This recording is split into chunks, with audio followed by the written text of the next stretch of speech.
Until next time. This is Legacy 1891, preserving the past for the future. Welcome back to Legacy 1891, product of WRVS, Wonderful Radio Viking Style, where our theme here is preserving the past for the future. Our special guest today is somebody who really, for most Vikings, does not really need an introduction. If you follow any basketball or have taken classes here sometime in the last 30 to 40 or more years, you will probably recognize the name of Dr. Claudie Mackey. Dr. Mackey was a basketball player here at Elizabeth City State back in the early 1960s. He graduated in 1965. Later on, played briefly in the NFL and also as a semi-pro basketball player. Came back to campus in the late 1970s, became an assistant basketball coach under Coach Vaughan, and later on took control of the basketball program after Coach Vaughan's departure. He also, for a long time, was a professor in education, former interim dean. In many ways, his imprint to this day is so over this campus. He's one of the fathers of the Down East Classic, which is a major football classic we have every fall in Rocky Mount. He's also one of the founders of the Viking Hall of Fame, started in 1981. And he's a member of a number of Hall of Fames himself. He's a member, of course, of the ECSU Viking Hall of Fame. He's also one of only 6 Elizabeth City State graduates or coaches who are members also of the CIAA Hall of Fame. And Coach Mackey is here with us today in the studios. Welcome, Coach Mackey. Good to be here. Yeah, kind of welcome back, but I know you kind of never really left. You still have an office here on campus, and you're still involved in a number of projects, I know, and you're working on a book with actually me and kind of your story, because you have a very fascinating story from your childhood in Hyde County, right by the ocean, all the way to the present and such. So today what we want to do is I want to focus upon your time back when you were a student here. And you played basketball here starting in the fall of 1961, and you played for 4 years before your graduation in 1965. And well, you were a student under arguably, I say without a doubt, the most significant, the winningest basketball coach in the history of the Elizabeth City State University basketball program, a man whose name is imprinted upon the gymnasium and upon the building where the teams today play. But you knew Coach Vaughan, and I want to talk today, and I want you to please share with us about your experiences when you were a player under Coach Vaughan. He was almost a mentor to you when you were a student here. But tell us about your time when you were a member of first the Pirates, and then later on you became a Viking. Well, Glenn, my journey actually started in about 1958, 59. My high school basketball coach brought me along with 3 or 4 other guys who played basketball at my high school to a game. And it was at that game that I became mentally attached to Elizabeth City.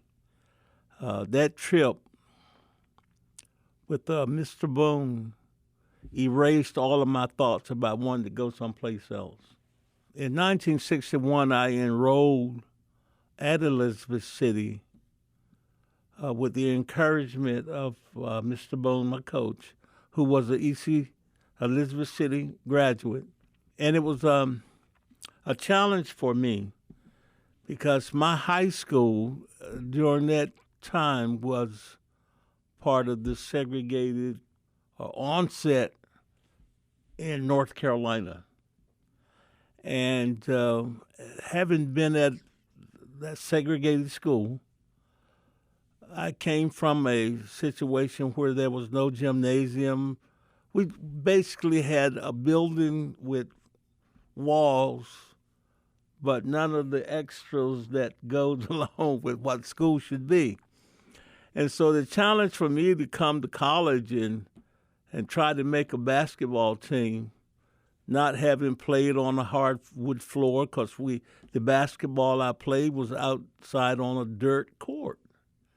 And so in '61, when I came to Elizabeth City, there was a tryout. And Coach Vaughan, and it really was my first real introduction to him, had a tryout here in this building. And he had us going through some drills. And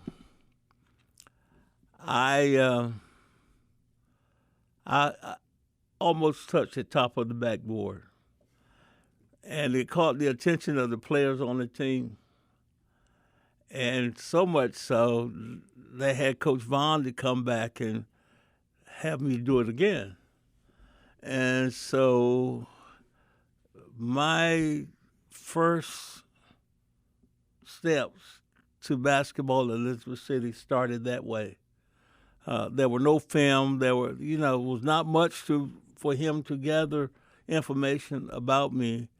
But I think just the raw talent that I displayed was what opened our relationship, because it was at that point where Coach Vaughan started to help me learn how to play basketball. And for the 4 years that I was here as a player, much of what I took and all of the steps of basketball that I participated in really started or got its roots with Coach Vaughan. So you're saying essentially that Coach Vaughan didn't recruit you. It was really your teacher, Mr. Boone, who really brought you. He was the one. So without Mr. Boone, Coach perhaps never would have heard you, because you didn't even play on a bona fide. From what you shared before, you actually didn't play even in the gymnasium. You played actually in grass. Yeah, we played on the dirt court. Dirt. And we used to have sand.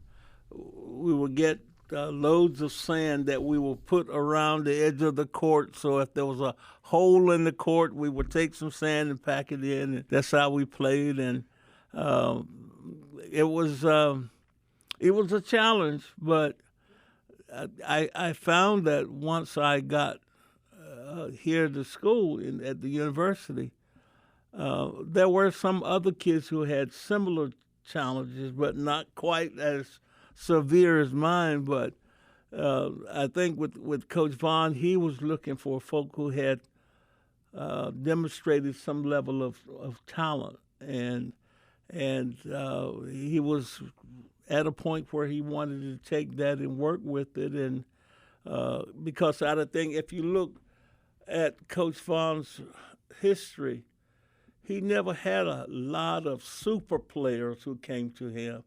He did a masterful job in shaping guys. And I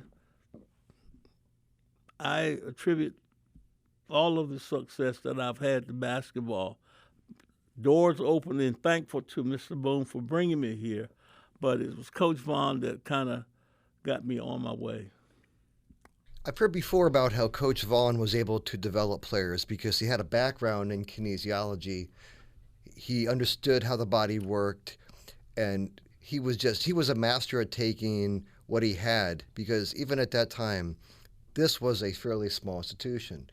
And we played in a very difficult conference, and there were schools that were a lot larger, a lot bigger than what we had here. What did Coach Vaughan do specifically to help you? Did he have any special techniques that helped you mold you, considering that you didn't have a very extensive background playing organized ball, that you played in dirt? How did he take this raw talent, this leaping ability that Lily almost left out of the gymnasium? How did he take that? What did he do to shape you to a player who later on played semi-pro basketball? He was a teacher. Basketball, or any sport, gets its direction from some form of leadership. If that leadership is poor, the student performance is going to be poor. Well, Coach Vaughan was athletic oriented, but he had aspirations at one point of being a medical doctor. And so that whole notion of looking towards the inner and taking the athletic ability and pulling that together, recognizing that the players that were in front of him were coming from New York, North Carolina, all over the place, and it was going to take some masterful thinking to take young men from coming from so many different directions and pulling them into one program. And so with that, he used to talk about keeping it simple. And I think probably more than anything else, the work of John McClendon, who really is known as the godfather of fast break basketball, helped Coach Vaughan with this whole notion of the running game. And when we think in terms of the running game, it's very simple. And Coach McClendon often talked about the simplicity of the running game. You're always looking to have an advantage 2-1, 3-on-2, 43, 5-on-4. And so Coach Vaughan just took that and tied it into knowing the physical body, the kinesiology stuff about him, and the basketball part about him, and putting that stuff together. And he became known as the one you want to talk to when you talk about the running game.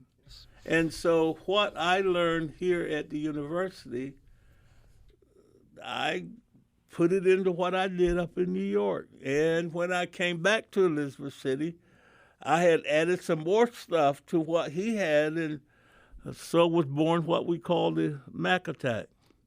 And so the Bobby Right, Vaughan the big influence, Mac man, Attack, that's right. People don't like to give him credit, but I think a lot of what you see on TV now, people running up down the floor, that's what Vaughan, Yes. He was one of the forerunners in the running game. Yes.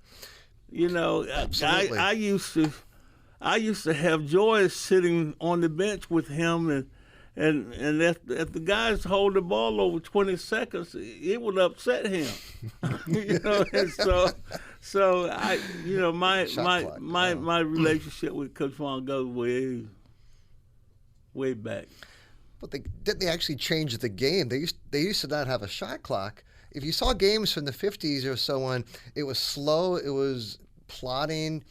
And McClendon, who actually, of course, as many might know, is actually linked to James Naismith, who was actually the father of basketball. He invented the game back by nailing a peach basket to a wall. McClendon was kind of a protege at Kansas of Naismith, and McClendon was the father of fast break basketball and coach. So let me explain, understand here. In my understanding of this is that Coach Vaughan, he focused on physical training, which is what you need when you're in fast break basketball. Mm. You need to be in good shape. But he also knew enough not to push the athletes too far, because he knew if you pushed them too far, then they would burn out, and then you might start off the season strong, but by the end, when it really counted, when you actually had the tournament, that you would start to fade. And so he pushed fast break, but he also knew enough about the body to know the limits. He instilled in me as a player. And then when I came back to work with him as a coach, so if you're spending more than an hour and 45 minutes or 2 hours at a practice, you're going downhill after 2 hours, because the body needs that moment where it have to have time to recover. And so watching his practice as a coach was, God, how is he getting all of this done in an hour and 45 minutes? Well, he believed in running, so you would run while he's talking. His instructions, a lot of it came while you were getting in condition, because the kinds of drills that he ran was what he expected to see in the ball game. And so the simplicity of his offense, folk were trying to set up special defenses and that sort of thing to try to stop it, but it really was built around him having his team to outnumber you. You know, and so. We're speaking about Coach Vaughan here, and I'm going to just offer a comparison, and I'm pretty sure you probably know where I'm going with this. But Coach Vaughan, over 500 wins, which when he retired was actually a rarity. There weren't many coaches who had 500 wins at the NCAA level. But his arguably one of the major rivals, if not the major rival he had, of course, in the conference was Clarence Big House Gaines. Yeah. How and you worked with Big House when you were a coach, and he knew you personally. You were friends. You went to dinner with him. You played against him. You beat him. Sometimes soundly. Sometimes he taught you things along the way when you were a young coach. But how would you say, how was Coach Vaughan different than Big House? Well, Coach Vaughan loved to run. Big House preferred to hold the ball until Earl Monroe had a chance to get the shot. And so their offenses were different. Big House did not like to be pressed. And one of the things that Coach Vaughan said to me, when he left basketball, he said, Mackey said, you got to remember now, Big House don't like for you to press him. Now you don't want you to press him. And so, but that was just one of those inside pieces that Coach Gaines and I talked about it. One of the things that I often say to people is that my first game as a head coach at Elizabeth City was against Big House, Winston-Salem. And we were up about 20 points in the second half, and I started coaching. Needless to say, we lost. But after the game was over, House called me, come here, young fellow. Let me. I know you didn't say that. And we sat down. I can't tell you what he actually said. I know that. That's why I'm glad you said that about the other effort. He took me and we sat there in the bleachers for about an hour. And he said, Maggie said, when your team is playing real good, leave them alone. Let them play.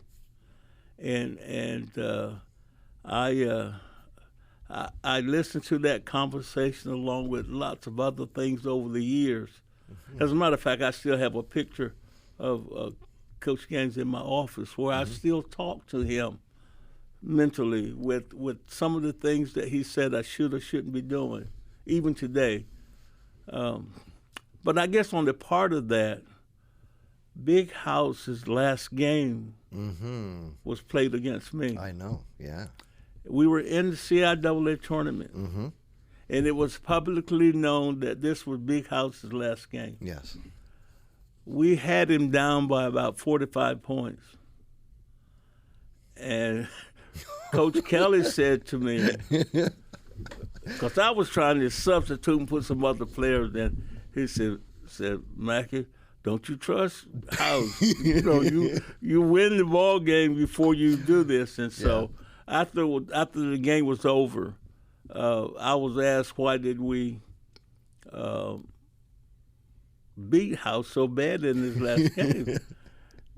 And I said, well, he told me to do that. And it was a lesson that I learned from him that I really tried to carry all the way through my coaching career. I got to ask you this. When you're up by 45, did you still press him? Yeah.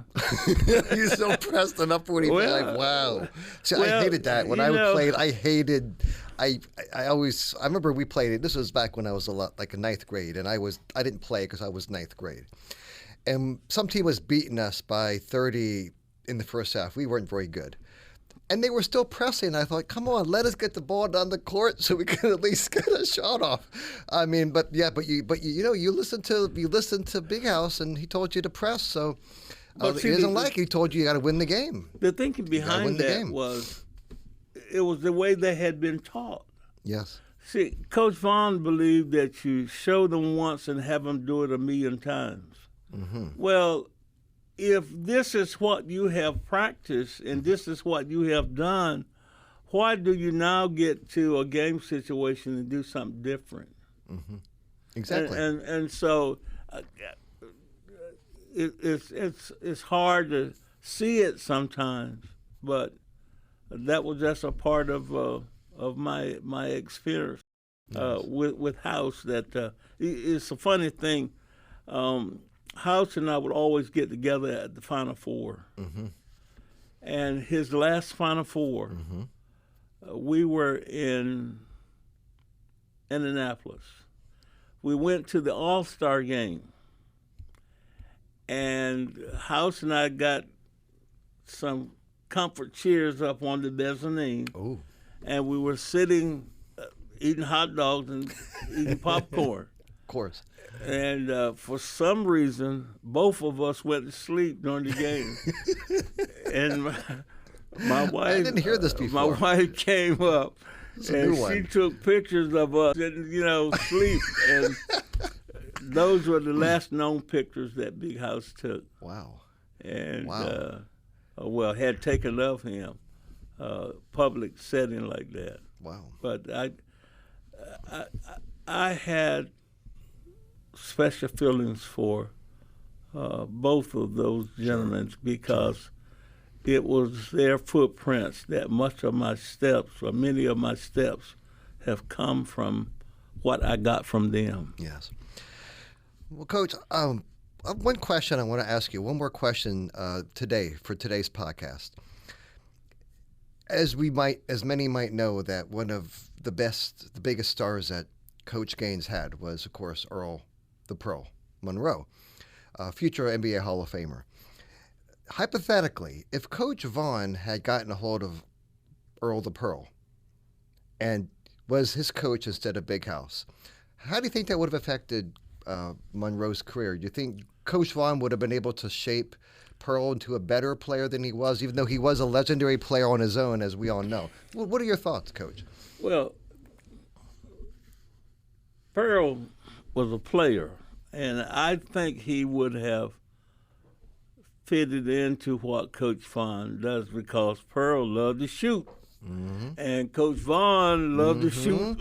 Exactly. as many times as you can. And so I think him fitting into that offense is evident in that he goes on to the NBA.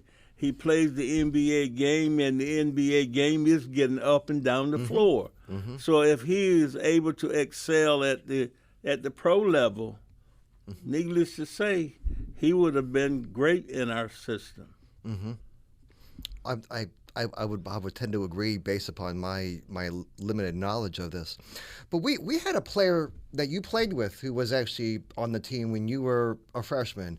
He also later on played in the NBA. He might not have gotten the opportunities that he probably deserved, but he was known for his high scoring output as well. We're talking about, of course, Hall of Famer Marvin "Marvelous" Trotman. Yeah. How did Coach Vaughan? Now that we're linking Lincoln Earl the Pearl here, how did Coach Vaughan actually shape Marvelous' career? In your thoughts, Marvin came to Elizabeth City with a northern style game. Mm-hmm, mm-hmm. And he happened to be able to handle the ball well, and he loved to shoot it. Mm-hmm. Well, I would like to really at this point just talk about that Trotman Bobby Vaughan relationship. Yes. That has never been really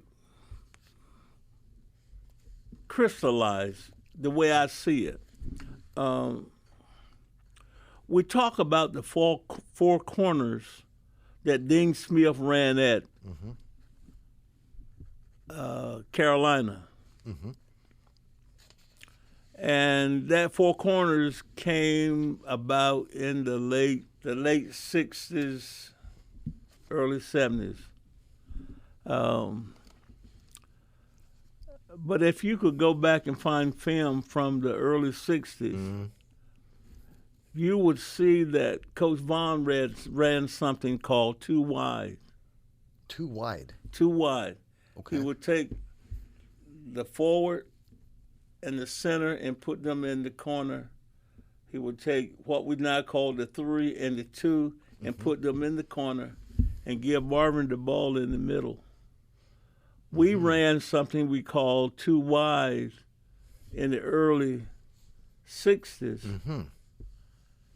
And probably part of the reason why Marvin led the nation in scoring. Yes, because yes. he opened the floor and gave him the ball. And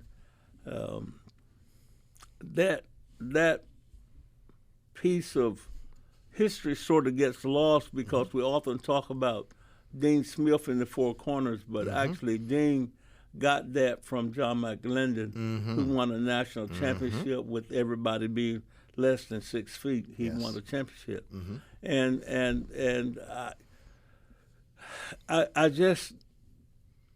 I feel bad that in our historical writings, we don't talk about Coach Vaughan's contribution to the game that we now see being played both at the high school, college, and pro level. Yes, the fast break, indeed. Coach Mackey, I know we're out of time today. I thank you for coming in today. And maybe we can continue our conversation on a later podcast. Listeners, thank you for being here today. Legacy 1891, where we are focusing on preserving the past for the future. Thank you.